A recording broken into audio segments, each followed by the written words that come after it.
Hi, everyone. This is Steve Delasan, and welcome to this week's edition of CEOs You Should Know. I'm thrilled to be joined by Megan Ryan, the CEO and president and the chief legal officer of Nassau Healthcare Corporation. Megan, thanks for being here Hi, today. thanks for having me. Good morning. We're so excited to jump in to learn more about you, learn more about the organization.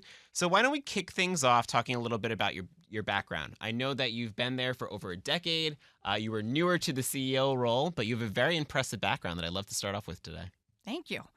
Well, I started at Nassau Healthcare Corporation about a decade ago as the Chief Compliance Officer for the New York State Medicaid District Program. I'm mentioning that for a reason because it's kind of come full circle because we've been doing a lot of Medicaid issues and things going on over the past few months. So, and then over the decade, I just kind of went into various roles.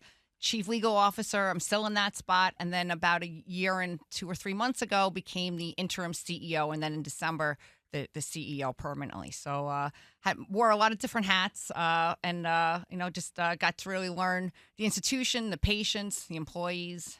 So it's served me very well. Well, congratulations on Thank the you. new role. Very, very exciting. Looking back at the last decade there, what are some of the moments or things that you believe really prepared you for this role as CEO? Wow. Well, it's been a whole culmination, I would say. Starting off as just, I don't want to say as just, but a compliance officer and new to the role, new to the hospital, the institution, and then just working my way up. And then I will say we're at a hospital. I have to mention COVID, and that was just a game changer. So, getting out of the office and really meeting, the patients and talking to them. They weren't able to talk to their families and trying to get them to communicate every day and just meeting people in other departments that I would never talk to. So instead of emails, you're walking around, you're talking to people, you're figuring out what they need. And we weren't allowed to have any visitors come in. So we were trying to, at that point, I tried to fundraise, get resources, make sure our policies were in place every day. So it's been a journey. At that point, I think that was a turning point for me personally that I really fell in love with our mission, the employees, and just our service aspect of what we're doing for the community. So That's awesome. yeah. Let's stick there. Tell us a little bit about the mission. Okay, so we are the only public hospital in Nassau County. And we're also, so Nassau Healthcare Corporation is a public benefit corporation that runs the only public hospital. It's Nassau University Medical Center. Sure. And we also have the only public skilled nursing facility, so the nursing home in Nassau County. So it goes hand in hand. So we treat everyone from, babies to senior citizens and everything in between. We have the correctional facility. We have 2 infirmaries over there at the jail. So we treat the inmates. And we have health centers throughout the county and school-based health centers. And interestingly enough, a fun fact, because I mentioned the inmates who are our patients as well, but we treat all the dignitaries that come into Nassau County. So sitting presidents, former presidents, if they're in the area and God forbid, they become ill or they need medical assistance, they come to our hospital, which is pretty neat. That is pretty neat. Yeah, You guys do it all. We do sounds it all. like. We do it all with very little. We can get to that, but with very little because we're public. That's awesome. I know that one very impressive thing under your leadership is that you saw 100 million cost savings and improved the national quality grades for the first time in 6 years. What were some of the reforms and innovations that you did so to help this cause? Sure. Well, first of all, we got a CFO for the first time in a few years, and I credit my board and my Chairman Matthew Bruderman, for bringing in just a great CFO who he's not here with us today. He's back in the office crunching numbers, so we don't let him out too much. Perry Sham, so he's excellent. So we have a great team, and we just honestly just going through each department and really looking at cost savings and what can we do to make sure that we're not wasting any dollars, because we are, stewards of public funds. And then quality, it goes hand in hand. I mean, we want to give the best quality health care to our patients. So we had to really hunker down, focus on that. We redid the department, put in a great new vice president when I became the interim CEO. She did amazing. We passed, I think, we're up to like 18 different surveys. We passed our joint commission. We passed our level 1 trauma. We got hit a little hard last year. I don't know. I don't know if it was a coincidence, but every survey you could think of under the sun, we had someone the same day, and we passed everything. So I really think just putting together this great team and assembling just people with experience that have heart, that care, really makes a difference, and it shows. So for the first time ever, our quality scores were, went up a whole grade, and we're going to just keep going up. I strive to be an A student, so we're going to get there one day. I'd love to see that. Yes. Congrats. Yes. That's a lot you accomplished in a short period of time, so very impressive. I Thank know you. something also, obviously the quality of the patients is really important, but also really the culture of the hospital, right? I know that in your short term as CEO, you were also able to create the care office and establish a patient care officer and employee engagement officer positions. Can you tell us what really inspired you to create those new roles and how they're working out? Sure. So, like I mentioned before, with COVID, just being able to kind of roam around the hospital, I wasn't just a lawyer at the time. I was able to kind of, go into operations and see what was needed. Well, first of all, I think we got away from the hospital should be, there should be hospitality in the hospital. We should be trying to treat our patients with dignity and care and their visitors, regardless of their ability to pay. And that's a human right. And then that goes hand in hand with our employees. Our employees, we should create a great environment for them to want to come to work, kind of like iHeartMedia. I mean, this is very nice in here. So we think, you're spending more hours at work than you are at any other area in your life, your family, your house, anything like that. So we're trying to build this relationship, foster an environment that, everyone feels that they're heard, everyone feels valued. And then that, and hand in hand, will help us raise our quality scores. If we have good employees that want to do the right thing, it's going to show, and we're going to excel in our patient access. So we create a care office, for the first time ever, a patient care officer, an employee engagement officer. Then we bought this thing, and it sounds silly, but the caravan. So it actually goes into different health centers, and we'll pick up our patients. And that caravan went down to North Carolina, and we started doing community, some community outreach during Hurricane Helene. So we're the only hospital in the area that sent down a team of experts, all volunteers that went down there for a few days and helped out. So, I mean, that just says the dedication. We extended it out of New York State. So we just have a great team of employees. I love that mindset. Really strategic and really smart. Yeah.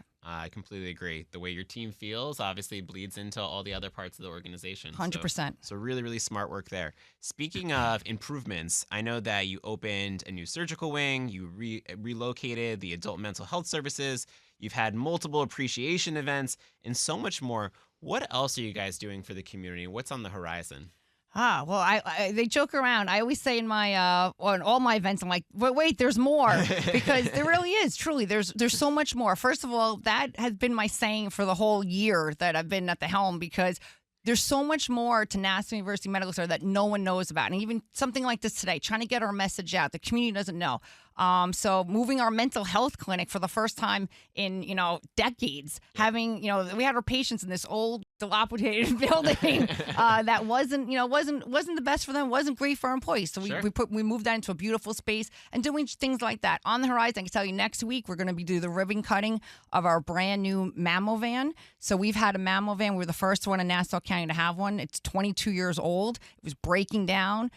We looked at this. I'm like, wait a second, we could do better. We could do better for our community. Breast cancer is something that hits every family, every community, no matter your economic status or anything like that. So we had our gala in November, and we made it the pink gala. So that was my first gala as the CEO, and we raised $592,000, and we bought a new mammo van. So it came in, and next week we're going to be doing a ribbon cutting, and it has the best state-of-the-art technology that you'll find anywhere. So any other hospital, hands down, you can go into this, and you'll get the best treatment, diagnostic testing, and we're coming to you. So we're excited about that. But there's always more on the horizon. We have a lot of things coming up. We have some good partnerships, strategic partnerships. I think that's important. We don't want to shy away from that. And again, engaging with the community, just letting the community know what's out there. It's very hard. We have we're a public institution. We're a standalone. Sure. We're one of the only standalone hospitals in New York State. And like I said, 80% of our patients are, they don't pay. They're Medicaid, Medicare. So it's hard.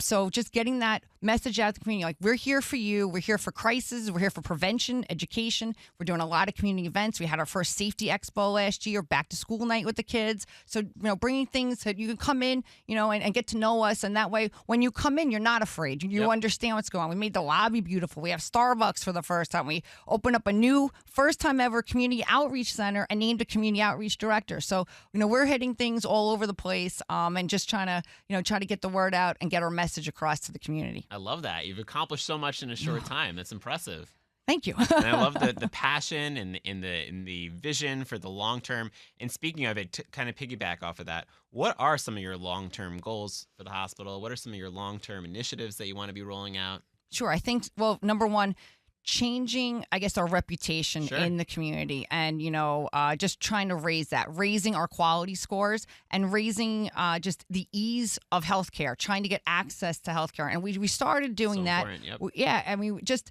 getting appointments, making it easy that you can go in and get a follow-up exam.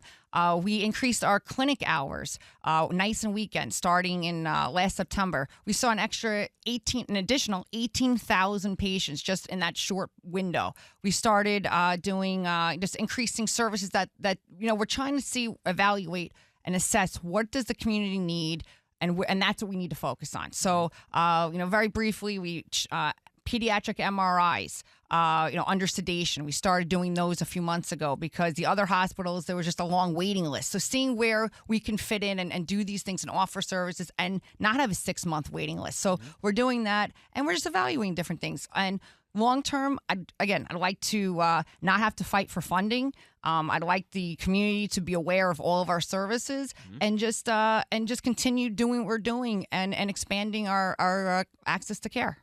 Speaking of the community knowing about some of your services, I also know that you guys house the Firefighters Burn Center at the burn unit and the burn clinic within there. Tell us a little bit more about that, because I bet a lot of people don't know that. They do not. I didn't Yeah. know that when I first started. I didn't know that probably till I think I was at 3 months in, and I stumbled upon it. I was like, "What's this?" So we work hand in hand with our first responders as a level 1 trauma center. As we have the fire police academy inside the hospital, Oh, and then wow. we have the burn unit, the only burn unit in Nassau County, and the only multi-place hyperbaric chamber in Queens, Nassau, Suffolk. And what does that mean? It's not just for fires. It's also for diving accidents and for different wounds and different things. Multiple people can go in there. So if there's a mass casualty, if there's Sure. multiple injuries, multiple people. So we have that. And we have a great burn foundation, and they're actually helping us right now fundraise for some new equipment. And it's extraordinary. And we have these specialty nurses and doctors and plastic surgeons that are in this unit. And again, it's probably one of the best kept secrets in Nassau County, but not Yeah. anymore. Absolutely. Speaking of fundraising, I know that you've been advocating and lobbying New York State for funding. What resistance have you faced, and how are you working to overcome that? Well, if you told me a year ago, because I worked for 8 different CEOs over the time period, and probably the same amount of chairmen, that I would ever be confronted with resistance in just trying to get funding, and also, I guess, morphing my role into an advocate. I don't want to say a lobbyist because I don't have to do disclosures because I'm an attorney and I don't know who's going to be listening to this. But and as an advocate, I'm willing to advocate for my employees, for my community. This is my hospital. I live Yep. 10 minutes away. This is where my kids, have been patients. I've been a patient growing up, so we're not going anywhere. I'm going to make sure of it. But the resistance has been quite actually mind-blowing and disappointing. And and again, it's politics, and, Yep. and that's sad. I guess, politics touches every corner of your life. But, what have we been doing? We, having just, again, getting the message out, going where we can. If we get resistance from, one newspaper, okay, we're going to go to 5 other newspapers, and we're going to hit social media, and we're meeting. We will sit down and meet with anyone. I have to tell you that we do tours of the hospital. I'll meet with, any legislator that wants to come in. I'll go to your office. We've done it. We brought the show on the road. Yep. I think once, listen, at the end of the day, and I don't want to make it simplistic or naive, but I believe, good wins over evil, and what we're doing is good. We're doing good things. So Absolutely. at the end of the day, we're not going to be defunded, and we're gonna succeed, and we're gonna prevail. And I have 3,600 positions and people and jobs and families that depend on it, and 293,000 families that visit the hospital last year, patients that need us. So what we're doing right now is we're just gonna work harder and stronger and faster, and just keep going. And we're gonna just assemble a great team of employees, and we're not going to stop. And again, we're going to keep evaluating, we're assessing, and it's hard. I'm going to say it's very hard on the inside, internally to try to keep the morale up. When on the outside, they're hearing, are you closing? Are you getting defunded? We didn't get $1 last year in funding from New York State, which is very disappointing. But I think everything will be worked out and rectified. We have a lot of great legislators on both sides of the aisle that are looking to help us. And again, we're not going. Our community needs us. Yep. We're the only. What we just mentioned right now, we're the only water birthing center. We're the only burn unit. We're not. We need the community needs us. They need you guys. Yep. Well, I feel very confident with you leading the way that hopefully there'll be a very positive outcome there. Thank you. So Megan, let's talk a little bit about yourself.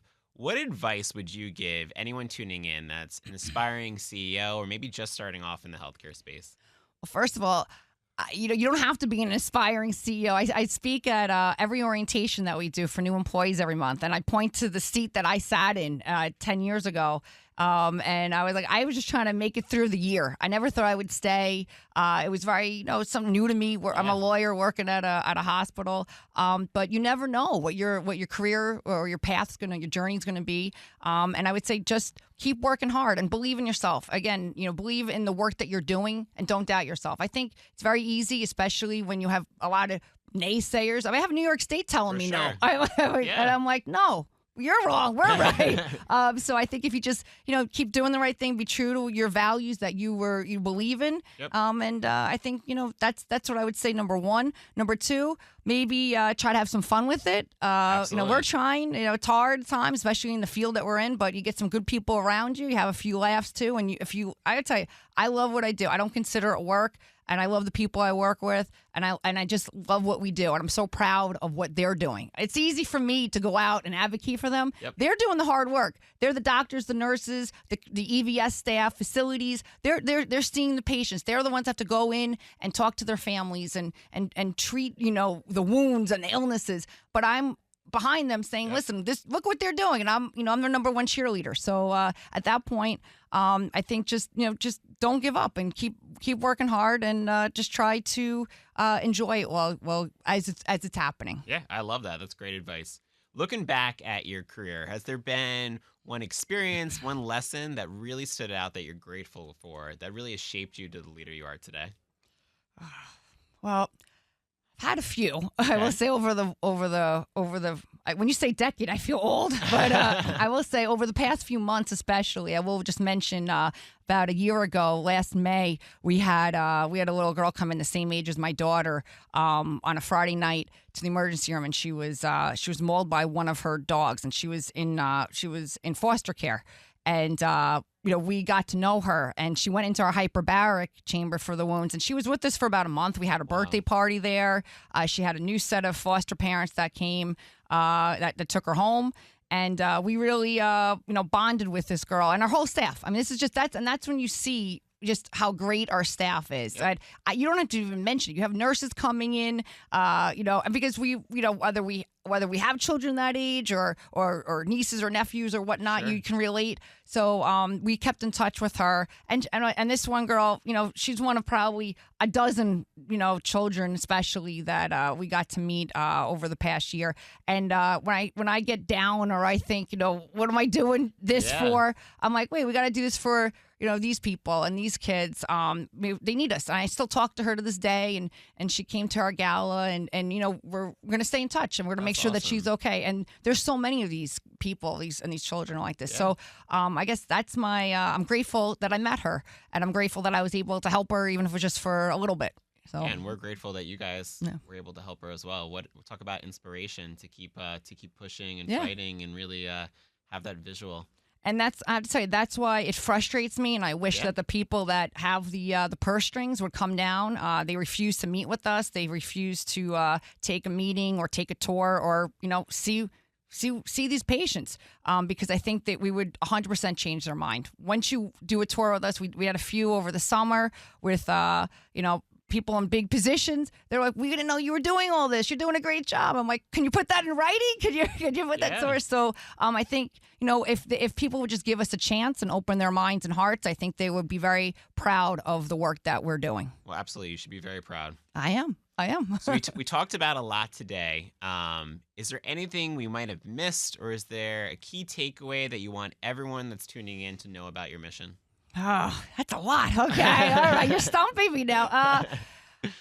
I think healthcare is a right, especially, I think, no, I know it is. And I think just being able to treat people with dignity and respect is a human right. And that's something that we should preserve and we should celebrate. And I think, that's our mission. And we're doing that every day, and that should be respected. And I think, that's something that we need to do better at. I guess, locally and just making sure that we take care of each other. So I guess that would be my takeaway. Yeah, absolutely. If anyone... And Nassau needs Numic, of course. That's right. If anyone is tuning in, wants to find out more, or they want to help in any way, what is the best call to action for them?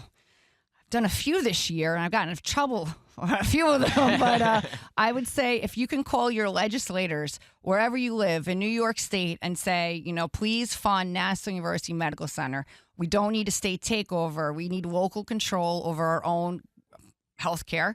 For information, up-to-date things, our social media has all the facts. Our website, we put documents out there. I pump things out, once a week. It's www.numc.edu. And of course, I know our information's on the website. You could always contact me. I don't want to minimize this, but I'll talk to anyone about how great we're doing in the hospital. So, we're eager to talk to community groups, meet with anyone if anyone has any questions, and just get the facts. So we're happy to chat with anybody. That's awesome. Well, Megan, thank you so much for coming in today. Thank you. We appreciate you telling your story, learning more about you as an individual. But it's definitely inspiring to see your passion and your drive for all the amazing work that you're doing with the hospital. So congratulations to you and your entire team.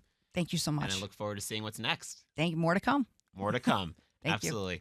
Thank you, everybody, for tuning in to this week's edition of CEOs You Should Know. Tune in next week.